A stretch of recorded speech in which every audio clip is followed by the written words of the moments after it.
I'm going to be going over the return to function progression after you have reduced your derangement for the lumbar spine.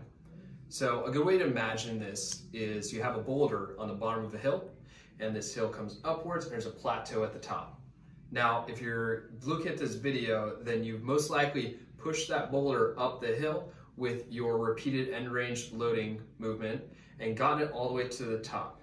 Now, at the top of the hill, all your symptoms should be centralized. So that is most likely if you have pain in your legs, then those are all now in your low back, or there is no pain at all. You may also just have pain in the low back to start with, and you've done the repeated motions, and now the pain has resolved in the back.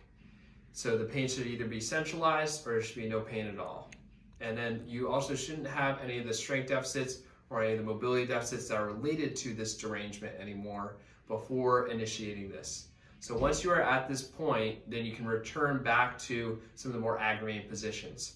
I'm going to be demonstrating if you have an extension preference, so your symptoms get better with extending or back bending, and returning back to forward bending or flexion. And this is the most common one.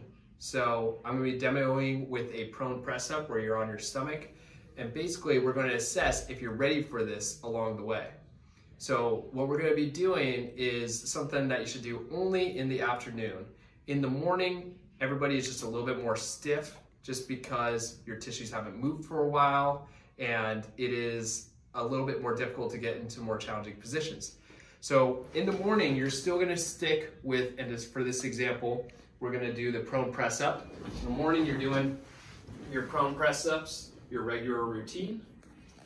But then once you get to about noon, so halfway through the day, instead of just doing the prone press up, we're going to do what's called the flexion sandwich.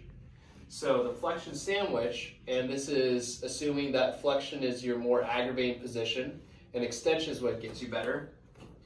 For the flexion sandwich, you're going to do your normal 10 reps of prone press ups. And what you're going to do is at the last rep, so I'm going to fast forward, I'm on rep number 10. At the top of the movement, I'm going to just take a mental note of how high I can get up, how it feels, and then we're going to flip around. And now we're going to load into flexion.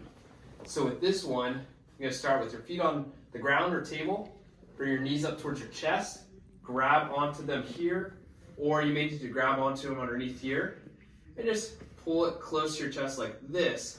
Give you a little stretch to the low back, bring it back down, and you're going to do 6 repetitions here, just like this. Fast forward, I've done 6 repetitions. Now after this, we're going to flip over and then do that extension again. Now what you're going to do is compare this repetition right here with the last repetition that you took a mental note of. It should feel exactly the same as that last repetition. If it does, then for the rest of the day, you will continue this flexion sandwich to progress back to flexions.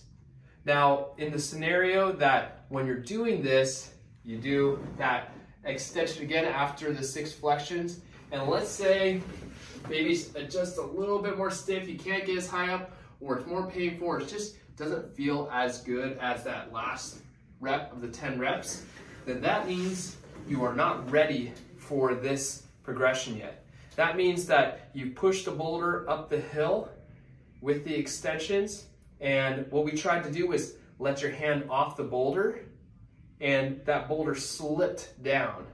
And that means that you're just going to have to continue with the extensions or whatever movement reduces the derangement to get it back up and hold on to it for a little bit longer, and then you can try this again later and see if you can let off and see if that boulder stays still.